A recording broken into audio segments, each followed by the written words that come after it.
Hello grade 6, welcome to Personal and Social Wellbeing with me, teacher Lizelle in grade 6, term 2. My disclaimer, the work to be done during this PowerPoint and video presentation covers the work for term 2 for Personal and Social Wellbeing in grade 6 by Miss Lizelle Wilkinson. All information is original content. These lessons will be done in a lot of parts or short videos. All of the YouTube videos that I refer to in this video has been set up on a separate list that I've sent out to your parents and or caregivers. Please go and watch the videos as you then will understand the work that I'm explaining to you much better. I can unfortunately not put the videos in this PowerPoint video which I've created for you due to copyright. I did put the links for any videos in the description box below.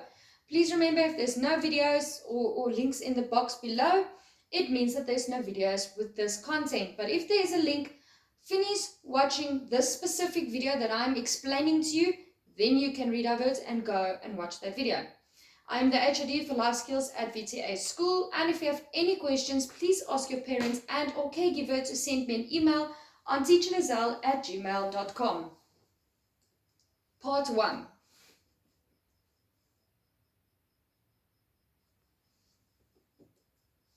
Time management skills. What is time management? Time management is the ability or skill set you have to be able to divide the tasks that lie ahead into the amount of time you have. So if you have 2 hours to do your homework and you have 7 subjects, how are you going to divide that amount of work within the 2 hours? So that's a skill you have to acquire. And I'm going to help you do that. Like I said, management is a skill, or time management is a skill that you acquire through years and years of practicing. You are not born with it. It is the ability to manage your day to be as productive as you can. How can you manage your time? So here's a few examples how you can do it. You can set up a to-do list, like that little book that I run around with the whole day at school, that one with the dots on. That's my to-do list, and you'll always see me with a pen and a highlighter. So I write down something, and as soon as I'm done with it, I highlight it, because then I know that I have completed that task. And with that, I do not forget anything that I have to do. You can make post-it notes and stick it where you can see it all the time.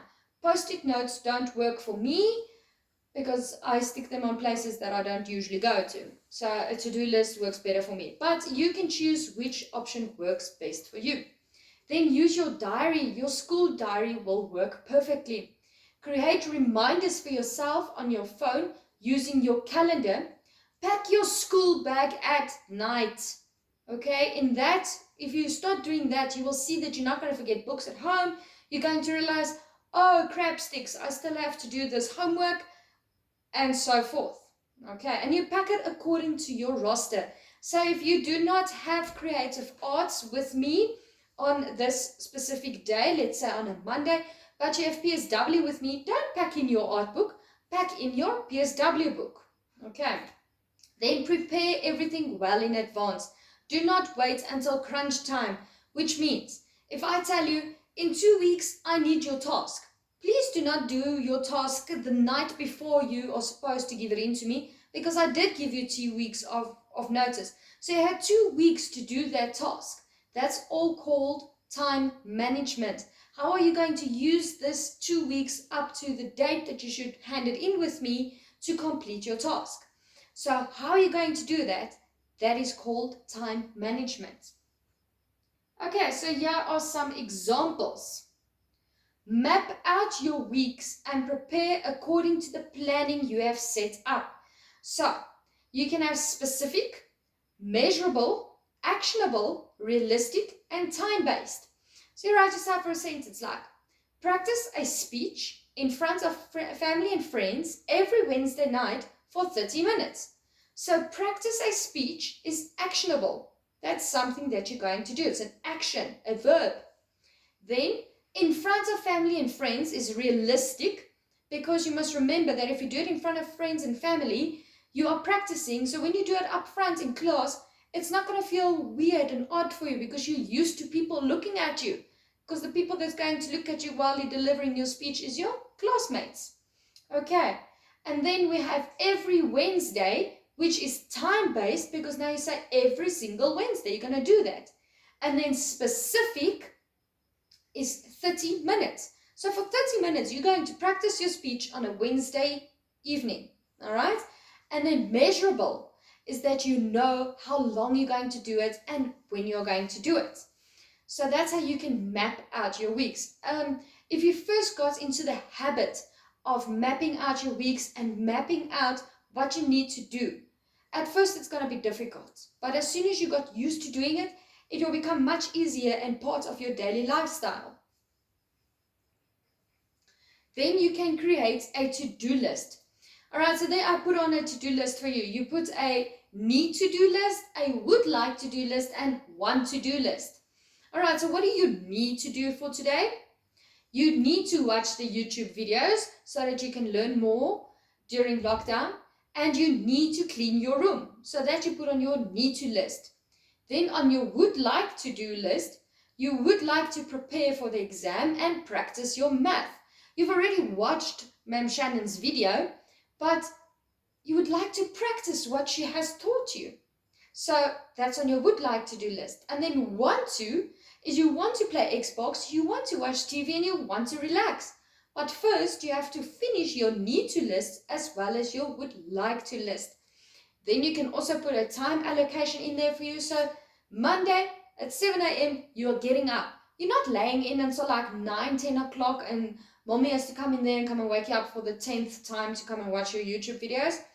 It doesn't work like that. If you say you're getting up at 7, you set your alarm for 7 o'clock and you keep to this.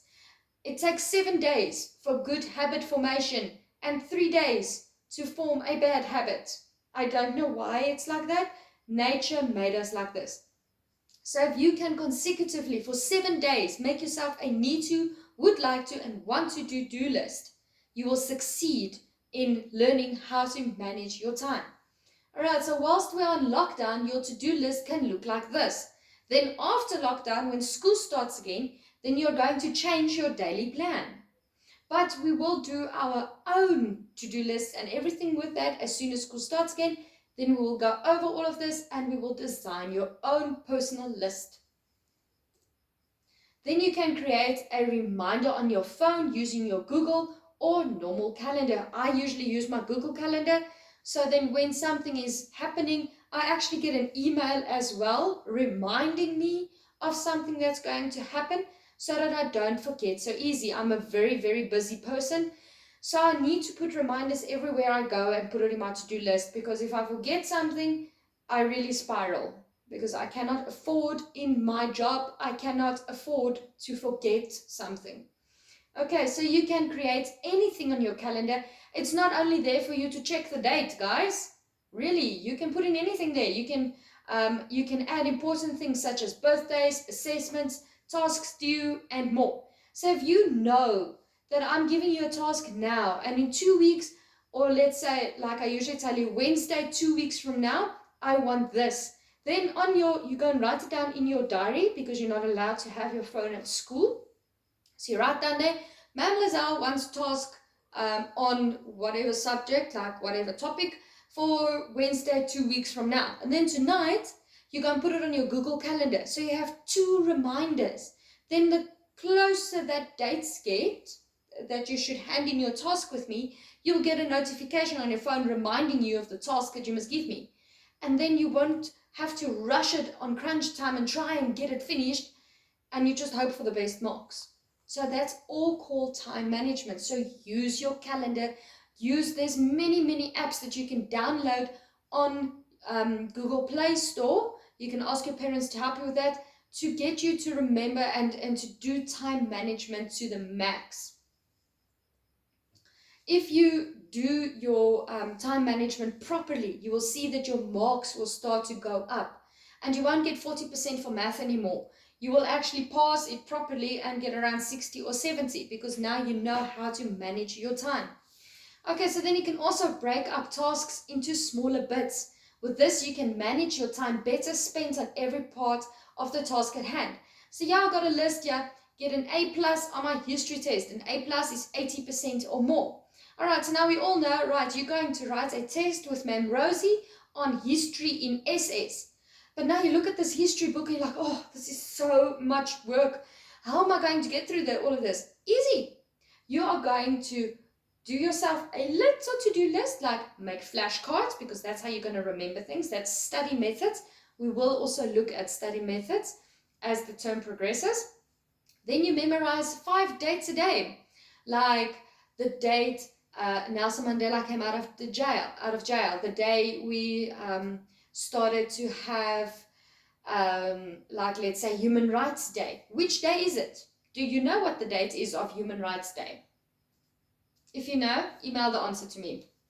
Okay, and then you can memorize dates like that. Then review chapters 5 to 7. If I can give you a tip, guys, at night when you have done your homework, take your school books and go through the work that you did in class today, because then you're just refreshing your memory. So when the test comes and you're sitting like, oh, crap sticks, what's this answer of this question? And you remember, hey, but I looked at this in my book. And your brain will go searching for that answer, and then you'll get the answer to the question. You see? So if you revise and review the chapters or the work that you've done for every day, when exam time comes, it's not so much study work that you have to do because you've broken it up into parts. Then you can make a study guide. So there's different ways. As I said, we will look at study methods and how to set up a study guide. But you can make these things yourselves. And then you take the test. So that's the last block that you tick off, that you have officially done it. And then you wait for your test mark, and then when you've got your test back and you see, oh, okay, yeah, I got 80% because I actually listened to Ma'am Lizelle and I did what she said, then you write it next door. Then you're like, okay, 80% for this test. And then you compare it to your term 1 test, where you had no time management. And then you tell me if it worked. It will work, I promise you. Okay, and then in our next video, we will be looking at more ways to manage your time more efficiently. So I have a lot of more like suggestions that you can try. I only showed you 4 now, but I will show you more. So I cannot wait to see you in our next video. Please remember to subscribe to our YouTube channel and to like our videos, as well as like our Facebook page for daily updates at school.